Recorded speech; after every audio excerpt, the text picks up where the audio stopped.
Hoje eu vou levar vocês para conhecer Porto Alegre, a minha cidade, a cidade sorriso do Brasil, esse porto à beira do estuário, lago, barra lagoa, que ninguém sabe muito bem o que é, mas que chama de Guaíba. Esta cidade que tem sofrido tanto no ano de 2023 com as enchentes. Eu vou contar um pouquinho sobre essas enchentes, sobre a enchente que acontece todo ano, a enchente de São Miguel, e também sobre a enchente de 1941. Vamos lá saber um pouquinho da história de Porto Alegre, porque aqui é o canal Toda História, e toda história que eu puder contar para vocês, eu vou contar aqui neste canal. Porto Alegre é a capital mais meridional do Brasil, é a capital do Rio Grande do Sul, do meu estado. Tem uma área de 500 km² e uma população de 1.492.530 habitantes no último censo. Tem uma geografia bem diversificada, tem morros, baixadas, o lago, estuário, lagoa, ninguém tem muita concordância sobre isso, que é o Guaíba. Se você sabe exatamente o que é, bota aqui no comentário. E ela foi constituída com a chegada dos casais açorianos. Uma curiosidade sobre isso é que não era para eles ficarem aqui, eles iam para a fronteira, mas estavam acontecendo as guerras guaraníticas. Então eles acabaram ficando aqui, no porto. Quando chegaram os casais açorianos aqui, já era um porto da cidade de Viamão. Mas antes disso, quem habitava aqui a região de Porto Alegre eram os índios carijós, uma tribo indígena do tronco tupi. E antes ainda disso, eram os tapuias. A gente tem registros em Porto Alegre desses índios num cemitério indígena no chamado Morro do Osso. Em 2006, a tribo Caigangue fez uma reivindicação sobre o local, dizendo ser de ancestralidade indígena. Muitas escavações já foram feitas ali e alguns objetos foram achados e estão na posse da Universidade Federal do Rio Grande do Sul. É incrível pensar que Porto Alegre não tinha um mercado público, um mercado grande como as grandes cidades do Brasil possuem, até meados do século XIX. Foi a partir de 1841 e 42 que o prédio do mercado público começou a ser construído, esse mercado central, para receber mercadoria que chegava nas docas, no cais do porto. Na verdade, até essa época, Porto Alegre não era uma cidade tão importante quanto Viamão e Santo Antônio da Patrulha.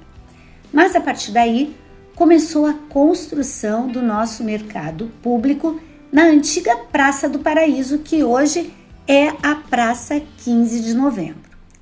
Ali, numa planta quadrangular em alvenaria de tijolos e com portão de ferro, o mercado público começou a ser construído, ficando pronto em 1844 e deveria ser concentrado ali todo o comércio da cidade.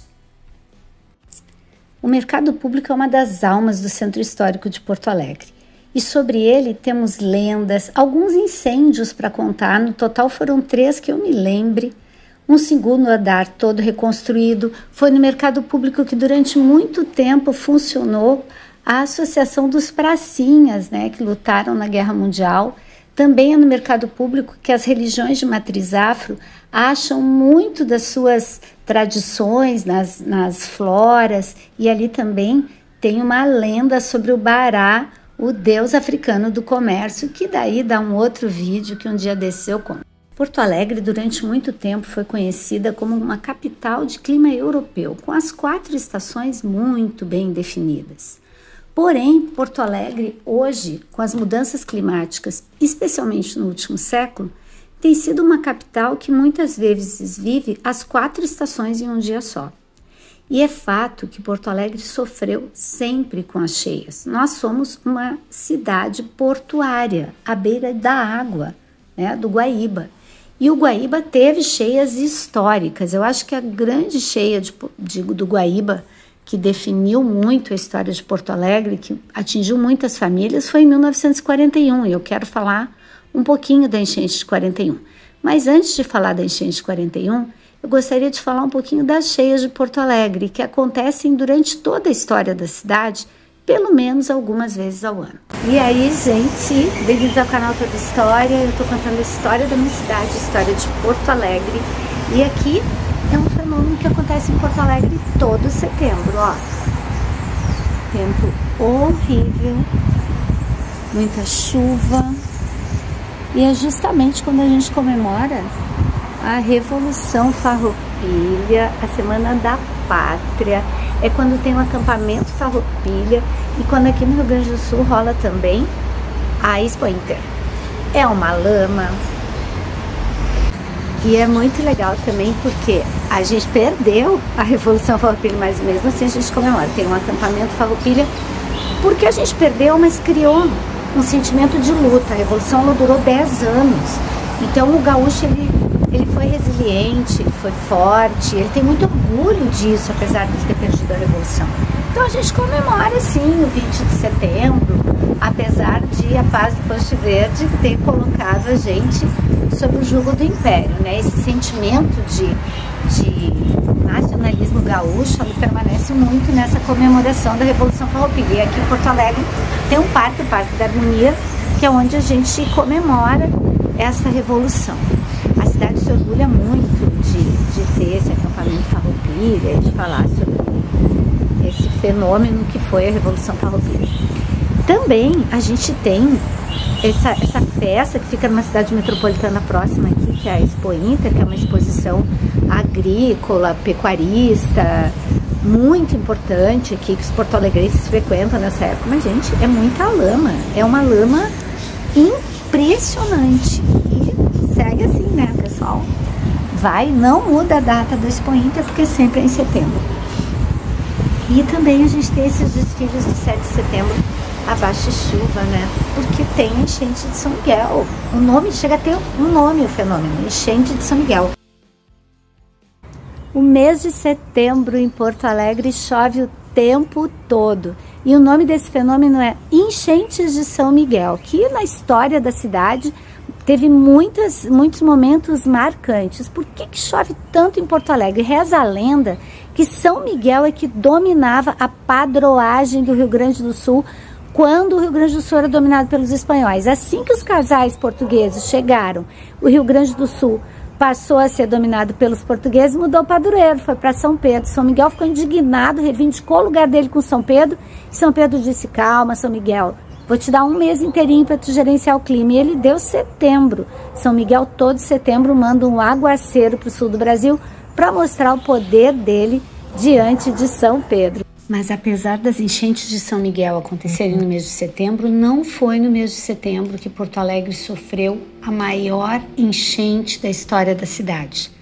A maior enchente da história da cidade aconteceu entre abril e maio de 1941.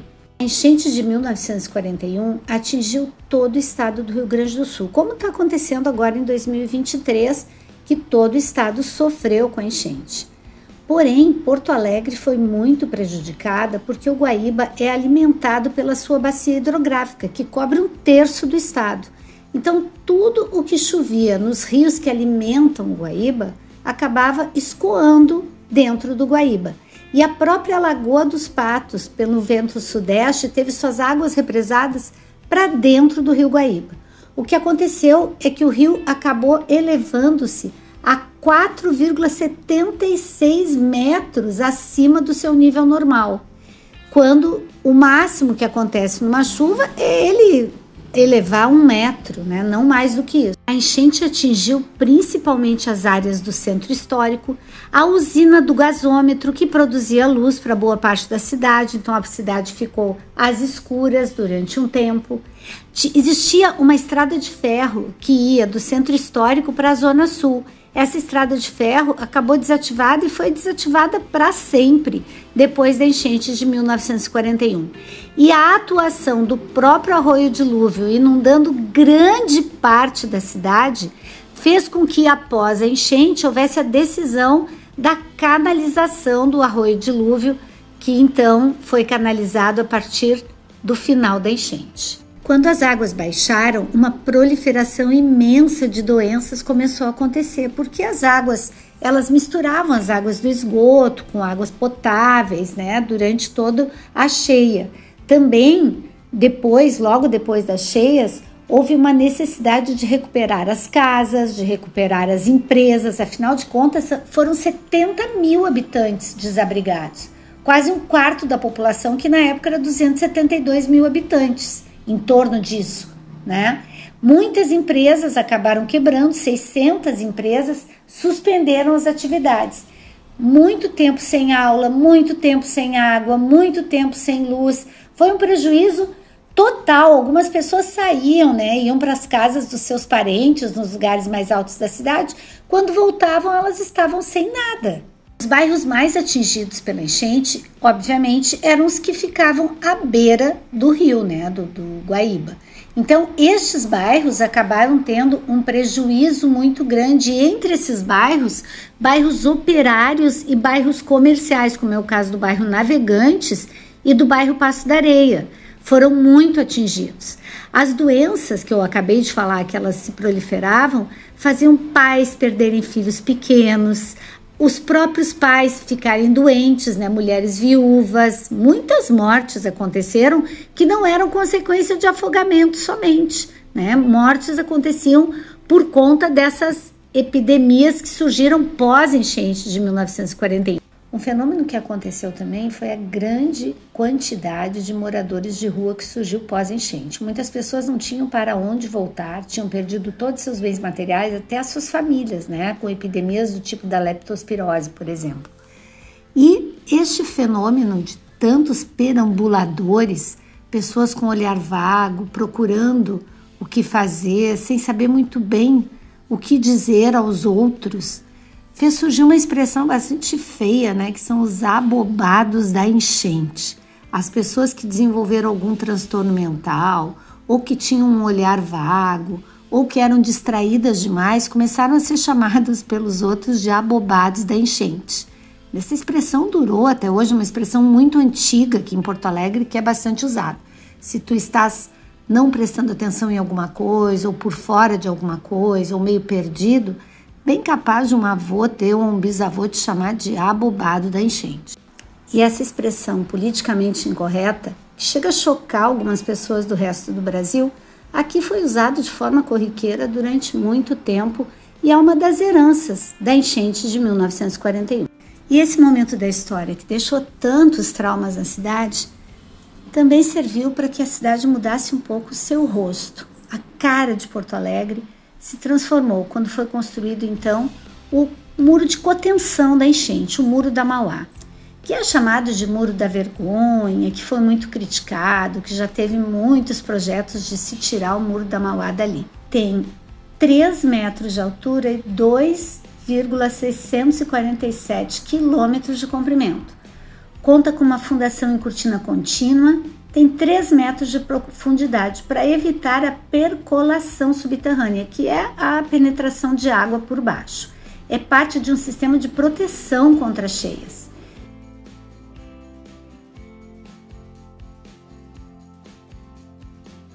Então hoje eu te contei um pouco da história da minha cidade, Porto Alegre, contei a parte da enchente de 1941, que para nós aqui é um marco histórico. Mas mais vídeos de Porto Alegre virão pela frente. Eu vou deixar vocês agora com algumas imagens da minha cidade, que é muito linda e que eu amo demais, principalmente do nosso cartão postal, que é o pôr do sol do nosso lago, que a gente chama de rio, e que a gente também ama muito, que é o Guaíba. Até o próximo vídeo com muito mais histórias por aí.